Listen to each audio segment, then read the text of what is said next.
नमस्कार, मैं श्रेया और आप देख रहे हैं बातें यूपी की। मैं हाजिर हूं उत्तर प्रदेश की 10 बड़ी खबरों के साथ। मुख्यमंत्री योगी आदित्यनाथ ने अंबेडकर जयंती पर लखनऊ के हजरतगंज में डॉक्टर भीमराव अंबेडकर की मूर्ति पर फूल चढ़ाकर उन्हें श्रद्धांजलि दी। उनके साथ कैबिनेट के मंत्री भी मौजूद थे। योगी जी ने कहा कि बाबा साहब ने सबको साथ लेकर चलने वाला संविधान बनाया। वो सच में भारत रत्न थे और उनके विचार हमें हमेशा सही रास्ता दिखाते रहेंगे। उन्होंने सोशल मीडिया पर भी अंबेडकर जी को याद किया। पूरे प्रदेश में आज अंबेडकर जयंती पर अलग अलग कार्यक्रम हो रहे हैं। मुख्यमंत्री योगी आदित्यनाथ ने फिक्की के कार्यक्रम में कहा कि उत्तर प्रदेश देश का ग्रोथ इंजन बन चुका है। अब प्रदेश में एक्सप्रेसवे और हाईवे किनारे 30,000 एकड़ जमीन उद्योगों के लिए सुरक्षित की गई है। बेहतर कानून व्यवस्था, इंफ्रास्ट्रक्चर और उद्योग हितैषी नीतियों के चलते यूपी देश की दूसरी सबसे बड़ी अर्थव्यवस्था बन गया है। अब टाटा और सैमसंग जैसे निवेशक यहाँ उद्योग लगा रहे हैं।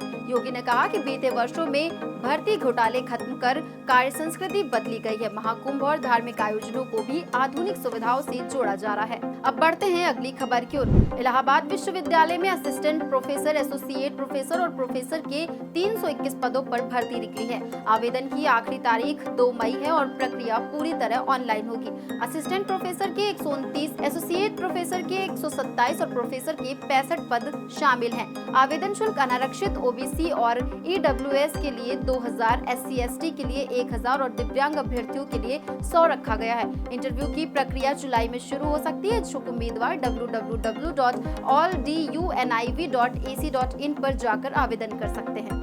उत्तर प्रदेश सरकार राज्य विश्वविद्यालयों के लिए नॉन एकेडमिक स्टाफ के लिए अंतर विश्वविद्यालय तबादला नीति बनाने जा रही है।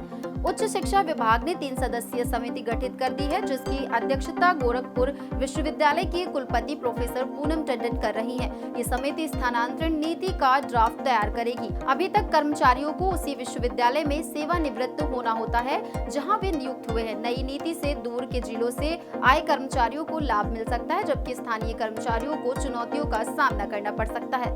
इसी के साथ अब बढ़ते हैं अगली खबर की ओर। मेरठ रेंज के जिलों मेरठ, बुलंदशहर, हापुड़ और बागपत में ऑपरेशन जालसाज के तहत एंटी फ्रॉड टीम यानी AFT बनाई गई है। DIG कलानिधि नैथानी के निर्देश पर ये टीम 15 अप्रैल से एक्टिव होगी। नौकरी स्कीम, फर्जी दस्तावेज और साइबर ठगी जैसे 7 तरीकों की धोखाधड़ी पर 3 दिन में जांच और कार्रवाई होगी। आरोपियों पर गुंडा एक्ट और गैंगस्टर एक्ट लगेगा। थाना स्तर पर ठगों का डेटाबेस भी तैयार किया जा रहा है। हर 15 दिन में समीक्षा होगी। इसका उद्देश्य ठगी की घटनाओं पर तत्काल अंकुश लगाना है। रविवार यानी 13 अप्रैल को लखनऊ में CMS के अंतर्राष्ट्रीय बाल फिल्म फेस्टिवल में राज्यपाल आनंदीबेन पटेल ने बच्चों के मनोबल को बढ़ाने वाली फिल्मों के महत्व पर जोर दिया। समापन समारोह में विभिन्न कैटेगरियों में बेस्ट बाल फिल्मों को 10 लाख रुपए के पुरस्कार से नवाजा गया। रूस की film where the white cranes dance को best children feature fiction award मिला। इसके अलावा अन्य श्रेणियों में अमेरिकी, नॉर्थ मैसेडोनिया और ताइवान की फिल्मों को भी पुरस्कार मिले। इस आयोजन का उद्देश्य बच्चों को मानवीय मूल्यों और अच्छे विचारों से अवगत कराना है। उत्तर प्रदेश में आवारा कुत्तों के हमलों में लगातार बढ़ोतरी हो रही है।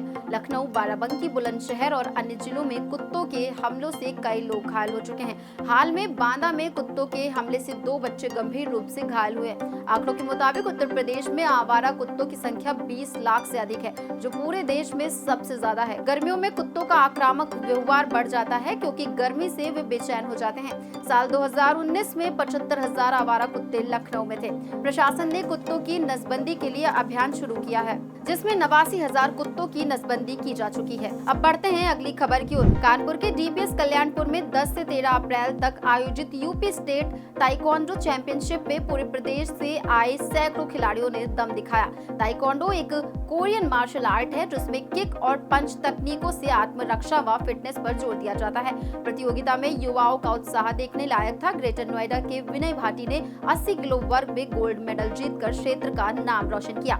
आयोजन का उद्देश्य खिलाड़ियों को राज्य और राष्ट्रीय स्तर पर मंच देना था, ताकि वे भविष्य में अंतर्राष्ट्रीय प्रतियोगिताओं में देश का प्रतिनिधित्व कर सके। सऊदी अरब सरकार ने हज 2025 के लिए 12 साल से कम उम्र के बच्चों को वीजा देने से इनकार कर दिया है। इस फैसले से देश भर के 291 बच्चों के आवेदन रद्द कर दिए गए हैं, जिनमें यूपी के 18 बच्चे भी शामिल हैं। राज्य हज कमेटी ने बताया कि इस उम्र सीमा के कारण ऐसे बच्चों की हज यात्रा संभव नहीं होगी। अगर किसी यात्री को अपनी यात्रा रद्द करनी है तो 14 अप्रैल यानी आज तक बिना शुल्क के ऑनलाइन आवेदन कर सकते हैं। इसके बाद नियम के अनुसार कटौती होगी। अब चलते चलते एक नजर डाल लेते हैं उत्तर प्रदेश के मौसम की ओर। यूपी में नया पश्चिमी विक्षोभ सक्रिय हो रहा है, जिससे 16 अप्रैल से मौसम फिर बदल सकता है। रविवार को वाराणसी, मिर्जापुर, प्रयागराज, बहराइच समेत कई जिलों में आंधी और बारिश से पेड़ गिरे और फसलें खराब हो गई। लखनऊ में तापमान 8 डिग्री तक गिर गया। मिर्जापुर में तेज हवा से पुल के 20 पीपे बह गए और वज्रपात से एक की मौत हो गई। मौसम विभाग के मुताबिक तराई क्षेत्रों में अगले 24 घंटे तक आंधी, बारिश और बिजली गिरने की आशंका बनी रहेगी, जबकि अन्य जगहों पर गर्मी बढ़ सकती है। तो ये थी दिन भर की 10 बड़ी खबरें। ऐसी ही खबरों को देखने के लिए देखते रहें और करते रहें बातें यूपी की। धन्यवाद।